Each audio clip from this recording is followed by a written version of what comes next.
Pernah kebayang nggak ada sebuah perjalanan yang melintasi bumi dan langit cuma dalam semalam?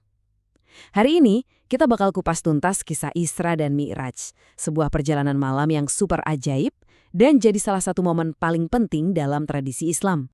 Nah, untuk perjalanan sekelas ini, kendaraannya juga nggak mungkin biasa-biasa aja kan? Yuk kita kenalan dulu sama makhluk legendaris yang jadi pusat dari kisah ini. Burak, sang kendaraan surgawi. Jadi, perjalanan yang kita kenal sebagai Isra dan Mi'raj ini bukan terjadi tanpa alasan. Ini adalah sebuah anugerah, semacam hadiah penghiburan dari Tuhan yang datang di saat-saat tersulit bagi Nabi Muhammad, yaitu di tahun kesedihan setelah beliau kehilangan orang-orang yang paling dicintainya. Peristiwanya ini unik banget, karena ada dua bagian. Pertama ada yang namanya Isra.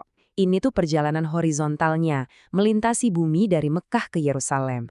Nah, bagian kedua adalah Mi'raj. Ini perjalanan vertikalnya yang spektakuler, naik menembus 7 lapis langit.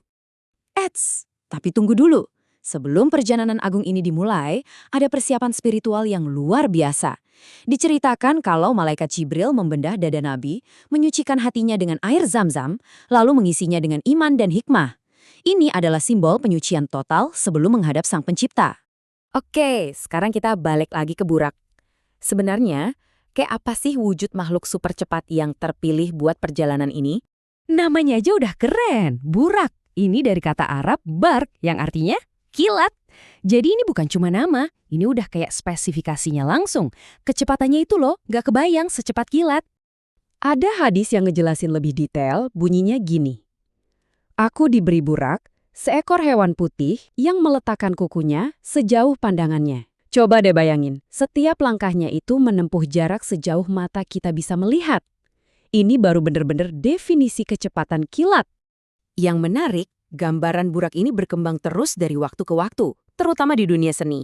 Awalnya digambarkan seperti kuda jantan putih, tapi lama-lama, wah, makin artistik. Ada yang berwajah manusia, seringnya perempuan, lengkap dengan sayap, ekor merak, dan perhiasan. Keren banget. Dan tau nggak, sampai sekarang pun gambar burak ini masih sering kita lihat loh.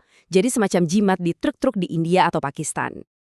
Oke, persiapan spiritual sudah, burak juga sudah siap. Sekarang saatnya berangkat. Kita masuk ke fase pertama perjalanan. Isra, perjalanan malam dari Mekah ke Yerusalem. Nabi pun menaiki burak. Dan, wus, langsung melesat dari Masjidil Haram di Mekah ke Masjidil Aqsa di Yerusalem. Coba kita pikirin ya, jarak segitu tuh normalnya butuh waktu berminggu-minggu naik unta. Ini cuma sekejap, dalam satu malam. Nah, sesampainya di Yerusalem, ada momen menarik nih. Nabi dihadapkan pada pilihan simbolis oleh Jibril, satu wadah anggur dan satu lagi susu. Dan apa yang dipilih? Susu. Jibril langsung bilang, engkau telah memilih fitrah atau jalan yang alami. Ini jadi simbol kuat tentang kemurnian ajaran yang dibawa.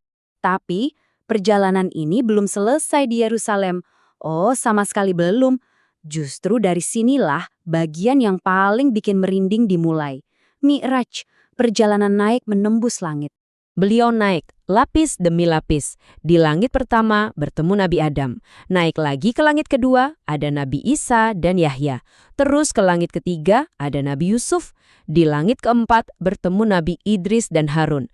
Lanjut ke langit keenam, ada Nabi Ibrahim. Dan akhirnya di langit ketujuh bertemu Nabi Musa. Ini kayak semacam reuni agung para nabi yang menunjukkan kalau pesan ilahi itu satu dan bersambung. Puncak dari semua perjalanan ini ada di satu tempat bernama Sidrat Al-Muntaha. Ini adalah batas akhir, sebuah titik yang bahkan seorang malaikat Jibril yang terbuat dari cahaya pun harus berhenti dan gak bisa lanjut lagi. Ini adalah batas pengetahuan seluruh makhluk. Secara harfiah, Sidrat Al-Muntaha itu artinya pohon bidara di batas terjauh. Ini adalah simbol garis pemisah mutlak antara ciptaan dengan Sang Pencipta. Dan hanya Nabi Muhammad yang mendapat izin untuk melewatinya untuk menghadap langsung kepada Tuhan. Disinilah saat menghadap Tuhan, turunlah perintah yang jadi inti dari seluruh perjalanan ini, yaitu kewajiban untuk salat. Tapi jumlahnya bukan seperti yang kita kenal sekarang. Awalnya perintahnya adalah 50 kali dalam sehari. Tapi cerita soal sholat ini belum selesai sampai di situ. Justru bagian yang paling menentukan terjadi waktu perjalanan turun kembali ke bumi. Pas turun, Nabi Muhammad ketemu lagi sama Nabi Musa. Nah, Nabi Musa dengan pengalaman yang panjang dengan umatnya langsung bilang, "Wah, 50 kali sholat sehari, umatmu nggak akan sanggup." Beliau menyarankan Nabi Muhammad untuk kembali lagi dan memohon keringanan. Dan atas saran Nabi Musa, terjadilah sebuah negosiasi yang penuh rahmat. Nabi Muhammad berulang kali kembali menghadap Tuhan, memohon agar bebannya diringankan untuk kita umatnya. Terus-menerus, sampai akhirnya perintahnya ditetapkan menjadi 5 waktu.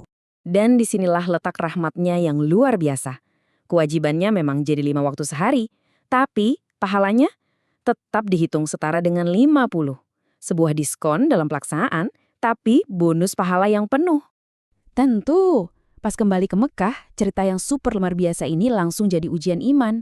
Banyak dari kaum Quraisy yang gak percaya, mereka malah mengejek. Tapi, ada satu orang, sahabat terdekatnya, Abu Bakar, yang tanpa ragu sedikit pun langsung bilang, "Aku percaya." Dari sinilah beliau dapat gelar Asy-Siddiq, yang artinya yang membenarkan. Ini akhirnya bikin kita mikir kan, gimana sebuah perjalanan yang terjadi hanya dalam satu malam, ribuan tahun yang lalu, efeknya masih kita rasakan sampai detik ini, dan terus membentuk ritme hidup lebih dari 1 miliar orang di seluruh dunia.